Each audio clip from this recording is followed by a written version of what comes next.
ახლა კი მარნეულისა და ჰუჯაბის ეპისკოპოსის სავარაუდო მოწამვლის გეგმის შესახებ საქართველოს საპატრიარქოს განცხადება ჯერ ისევ არ გაუკეთებია.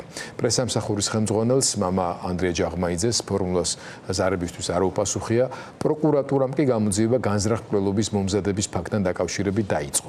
ეპისკოპოსმა გიორგი ჯამდელიანმა ამ გეგმაზე კვირას გუშინ დასრულების შემდეგ ამბიონიდან ქადაგებისას ისაუბრა. მისი თქმით, დღევანდელი მოქმედი მთავრობის წევრი გადაბირებული მონაზვნის ხელით მის მოწამვლას და მოკვდინებას გეგმავდა. ეპისკოპოსმა დააზუსტა, რომ პიროვნება, რომელზეც საუბრობს, უშიშროების უწყების წარმომადგენელია. ეპისკოპოსი ყვება, რომ მონაზონს 1 წლის განმავლობაში აშანტაჟებდნენ და მას ეპარქიიდან ინფორმაცია გაქონდა. ჯამდელიანის თქმით, მონაზონი მან ეკლესიიდან გაუშვა, სახელმწიფოს წარმომადგენელი კი დაცვის წევრებთან ერთად ნაცემი და მონასტრიდან გაგდებულია. თუმცა მისი ლიკვიდაციის საფრთხე, ანუ ეპისკოპოსის ლიკვიდაციის საფრთხე გადავლილი მაინც არ არის. ის რომ ასე ფიქრობს, ამაზე მეტყველებს თავისთავად ის ფაქტი, რომ ამის თაობაზე მან საჯაროდ ასეთი ფორმით, ასეთ სკანდალის თაობაზე ისაუბრა. თეოლოგი მირიან გამრეკელაშვილი არის ახლა ჩვენთან კავშირზე და ბატონ მირიანს მადლობა პირველ რიგში გადაცემაში მონაწილეობისთვის. ამ ფაქტის, ამ საჯაროდ უკვე გამოტანილი ძალიან სერიოზული კრიმინალური შემადგენლობის ფაქტის შეფასება მინდა ვთხოვო, იმის გათვალისწინებით, რომ საუბარი არის მაღალ იერარქზე. მოგესალმებით, მივესალმებით თქვენს მაყურებელს, მოგულისხმობთ განმავლობის მოფენობას. დიახ, საინტერესო ფაქტია თავად ეს მოვლენა, თუმცა როგორც ასე ვთქვათ, ყველა სხვა ჩვენც ამის შესახებ არ ვართ ინფორმირებული საზოგადოება, მე ვგულისხმობ. თავად ეპისკოპოსის განცხადება არის ძალიან, ასე ვთქვათ, თუ ეს სიმართლე შეეფერება საკმაოდ მძიმე წონიანი, საკმაოდ მძიმე განცხადებაა. ნებისმიერი ადამიანის ყველობის, ასე ვთქვათ, დაგეგმვა და მოკვდინება მით უმეტეს, ვთქვათ, ძალოვანი სტრუქტურების მხრიდან არის საგანგაშო ფაქტი, მაგრამ ჩვენ ასე ვთქვათ, სახეზე გვაქვს მაღალი იერარქიის ლიკვიდაციის გეგმა, კიდევ ვამბობ, თუ ეს სიმართლე შეეფერება. მაგრამ მეორეს მხრივ, თავად მეუფე გიორგი ჯამდელიანის ირგვლივ არსებული რეალობა იმდაგვარად არის, ასე ვთქვათ, ერთმანეთში არეული და რაღაცნაირად შერწყმული, რომ სრულიად მოსალოდნელია მსგავსი ტიპის სცენარი, სრულიად მოსალოდნელია, რომ მსგავსი ტიპის რაღაც ფაქტს ან ჩანაფიქრს ჰქონდა ადგილი. თავად მეუფე გიორგი იმყოფება ეპარქიაში, რომელიც გამორჩეულია განსაკუთრებული ეთნიკური და რელიგიური სიჭრელით. არა მხოლოდ ამით, არამედ ასე ვთქვათ, იქ არის მოგეხსენებათ გარკვეული ტიპის კლანური ძალაუფლების გადანაწილების სისტემა, როგორც ეთნიკურად ქართველი, ასევე ეთნიკურად არაქართველი მოსახლეობის ნაწილში. ძალიან სპეციფიური ლანდშაფტია ამ მხრივ, რამოდენიმე სახელმწიფოს ინტერესი ერთმანეთს ეჯახება ამ რეგიონში, ერთმანეთს კვეთს თანაკვეთაში ერთმანეთთან. თავად მეუფე ჯამდელიანი დაახლოებულია როგორც სახელმწიფო სტრუქტურებთან, ზოგადად მთავრობასთან, მაგრამ განსაკუთრებით მის ძალოვან სტრუქტურებთან, ასევე საქართველოში არსებულ რადიკალურ, ასე ვთქვათ, ძალადობრივ ჯგუფებთანაც. თუმცა ამ ყველაფრის ფონზე ის თავს უფლებას აძლევს გააკეთოს ხოლმე კრიტიკული განცხადებები, როგორც ეს მოხდა ქალბატონი მზეა ამაღლობელის დაკავებასთან დაკავშირებით, სადაც მან საკმაოდ საინტერესო არგუმენტი წამოაყენა. ასე რომ ყველაფერი შესაძლებელია, ძალიან სამწუხაროა, რომ თავად არ თანამშრომლობს, ასე ვთქვათ, პროკურატურასთან და გამოძიებასთან და ეს ყველაფერი ჯერ კიდევ გამოცანად რჩება. ბატონო მირიან, თავად თანამშრომლობს თუ არა ჩვენ ჯერჯერობით არ ვიცით, იმიტომ რომ გუშინ საქმე აღძრა პროკურატურამ და თავად მეუფის მიერ კომენტარი მე მგონი ჯერ არ მოგვისმენია. მე წავიკითხე მისი კომენტარი ოფიციალურად, ანუ მან ყოველთვის განაცხადა, არ ვიცი ახლა პროკურატურა გადაარწმუნებს თუ არა. შეაგონებს თუ არა, მაგრამ მისი ოფიციალური პოზიცია მოცემულ მომენტში არის ის, რომ ის უარს აცხადებს პროკურატურასთან. რით იყო ეს დასაბუთებული, რომ არ ენდობა მთავრობას თუ რატომ? არ ვიცი, ალბათ რაღაცა ძველი ბიჭებთან აღარ იქნება კარგი ურთიერთობა, გიტყვით ეს სრულად უცნაური კომენტარია თუ ადამიანი ღიად საუბრობს რაღაც ფაქტზე, მაშინ ლოგიკურია, რომ ეს ასე ვთქვათ გამოძიებას დაეხმაროს თუ არა და მაშინ თავისთავად ასეთ სერიოზული ბრალდებების წაყენება კონკრეტული ფიგურებისა და მათ შორის სახელმწიფო უწყებებისადმი, იმიტომ რომ ის ხას უსვავს, რომ ის უშიშროების უწყების წარმომადგენელ ადამიანზე საუბრობს, რა თქმა უნდა, შესაბამის ფაქტებისა და არგუმენტების და მტკიცებულებების მიწოდების გარეშე სერიოზულ პრობლემას შეუქმნის მის რეპუტაციას და მის სიტყვების სანდოობას. ბატონო გიორგი, ეს ბატონო მირიან, ბოდიში, ამ შემთხვევაში მეუფე გიორგის ეს განცხადება. ამ განცხადებაში ქადაგების ნაწილში ჩანდა გარკვეული უკმაყოფილების ნოტები საპატრიარქოს მიმართაც. ეს ამბავი, რაც ახლა ჩვენ საუბრობთ, შეიძლება სხვა ამბის გაგრძელება იყოს, რომელიც თვეების წინ კონფლიქტს უკავშირდებოდა და იქ იყო საუბარი ქვემო ქართლის რწმუნებულის მოადგილესთან უკმაყოფილებაზე და დაპირისპირებაზე, რომელიც ფიზიკურ დაპირისპირებაშიც გადავიდა. ფაქტია, რომ როგორც სახელმწიფომ ასევე საპატრიარქომ, აი ეს კონფლიქტური სიტუაციები რაღაცნაირად მიჩქმალა, დამალა, განვითარება ამას არ მოყოლია.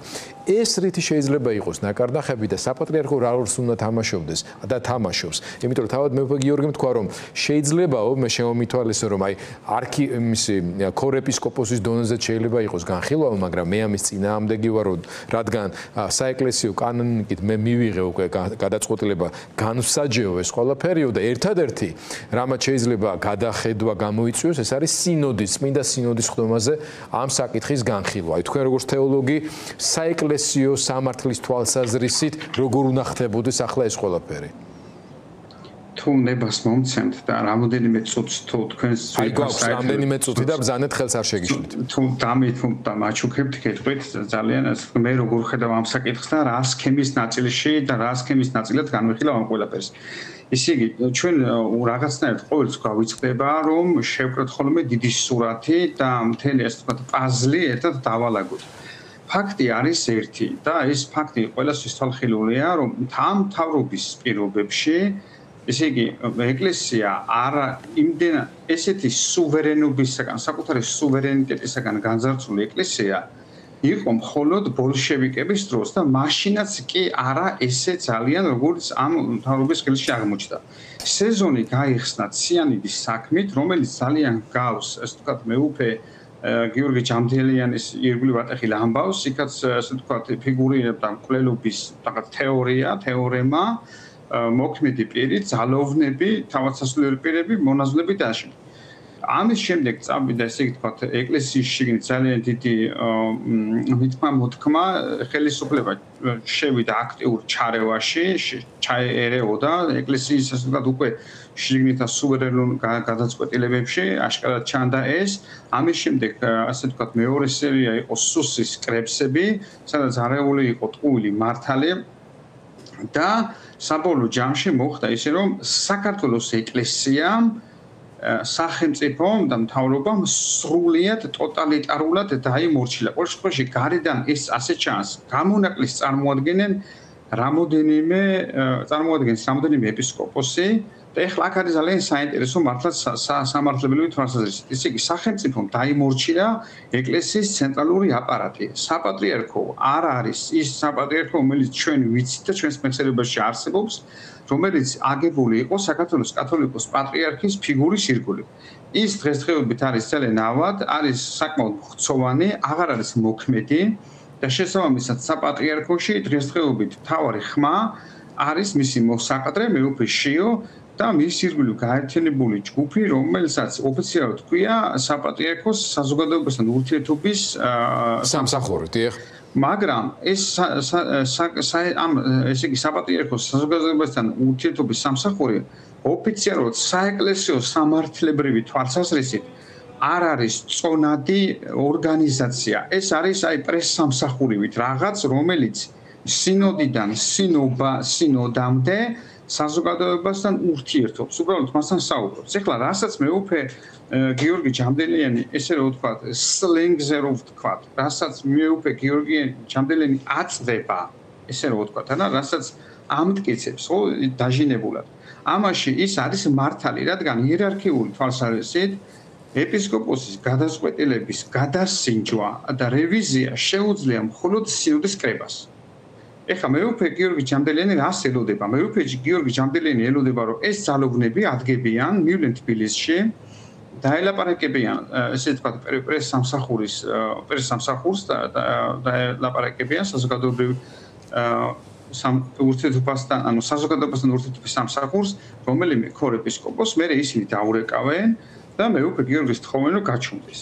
და ამიტომ ის თავს იზღებს თავიდან და სურს რომ ეს განიხილოს კრებამ. რაშიც საეკლესიო თვალსაზრისით და თეოლოგიურად არის სრულიად მართალი. მართალია. კარგი და ორი სიტყვით რომ მითხრათ, რას ელით? ძალიან კარგად აღწერეთ ეს სურათი, მაგრამ წმინდა სინოდზე მოხდება ამის განხილვა. ანუ მე გეტყვით ერთ მნიშვნელოვან რამეს. ძალიან მნიშვნელოვან რამეს, რომელიც შეიძლება ამ პოლიტიკურ არევდარებაში ბევრს ავიწყდება. ისე იგი, ეკლესიის ისტორია არის სავსე წინააღმდეგობებით. აი, მონღოლების პერიოდიდან, სპარსელების პერიოდიდან სულ არსებობდა ეკლესიის შიგნით ძალმომრევობით რეჟიმებთან თანამშრომლობის, მაგრამ მათთან ძალიან ბას კრიტიკულ მდგომარეობაში ყოფობის, ასე ვთქვათ, ხანები. ეს ერთმანეთს ძალიან ხშირად სწრაფად ცვლიდა. ძალიან ძნელია გააკონტროლო ორგანიზაცია, რომელიც შედგება 50 ავტონომიური უჯრედისაგან, საეპისკოპოსობისაგან. ამიტომ, ჩემის აზრით, მთავრობას უბრალოდ ეს ილუზია, რომელიც მას გააჩნია, რომ მან ეკლესია დაიმორჩილა, მე ვფიქრობ, რომ ეს ჩვენ არ უნდა მივიღოთ მუდმივ მოქმედ რეალობა. ეს რეალობა შეიძლება შეიცვალოს რამოდენიმე საათში, რამოდენიმე დღეში. 48 საათში შეიძლება სრულიად საპირისპირო რეალობა იყოს ეკლესიის შიგნით, თუ ამ 50 ეპისკოპოსიდან 20 მაინც რაღაცაზე შეთანხმდება და ეს შეიძლება მოხდეს ზარების განხორციელების შედეგად ძალიან მალე. გასაგებია ყველაფერი. გამორჩილებულა, ანუ დამონებულ მდგომარეობაში ყოფნა არავის არ უყვარს. იქნება ეს შანტაჟით, მოსყიდვით თუ რაღაცების შეპირებით, ეს გამგებლების კონფლიქტით რაც ახსენეთ. ესენი ერთმანეთში არეული, ანუ ეკლესიის შიგნით მთავრობა ვიღაცებს აშანტაჟებს, ვიღაცებს უხდის და ვიღაცებს ეუბნება, რომ აი ძალაუფლებას გაგიყო. მაგრამ ესენი ყველა ერთად ხვდებიან, რომ ეს არის საწამლავი. მესმის ბატონო მირიან, აქ არის კიდევ ერთი მნიშვნელოვანი ფაქტორი და მომენტი, რომელიც უბრალოდ საუბრის ბოლოს ვახსენოთ და მერე ცალკე დაუბრუნდა ვისაუბროთ, ეს არის რუსული გავლენების მომენტი, რომელიც ძალიან მნიშვნელოვანი არის მთელს ამ დისკურსში და ეს რა გავლენას ახდენს ამ პროცესებზე. რა თქმა უნდა, უფრო ჩაღრმავებული საუბრის საგანია და გვირდებით, რომ ამ თემაზე საუბარს გავაგრძელებთ, ისევე როგორც მივადევნეთ ყურადღებას პროკურატურის მხრივ იქნება ეს თუ თავად საპატრიარქოს მხრიდან ეპისკოპოსის მიერ მისი მკვლელობის შესახებ დეტალური ინფორმაციის გავრცელებას რა რეაგირებები მოყვება. რეაქცია რომ ძალიან მძიმეა მრევლის საზოგადოების მხრიდან, ნუ ამას შეეჭვი არავის ეპარება, ამას ვერავინ მედიას ვერავინ მრევლმა იცის ვისი ეს საუბარი, ანუ ჩვენს გვაქვს გარკვეული სახელები მოგდის ისმის უბრალოდ ჯერ ამის მტკიცებულებებად ქცევას ამას დრო დაჭირდება. ძალიან დიდი მადლობა მირიან გამრეკელაშვილს, მას დამშვიდობებით.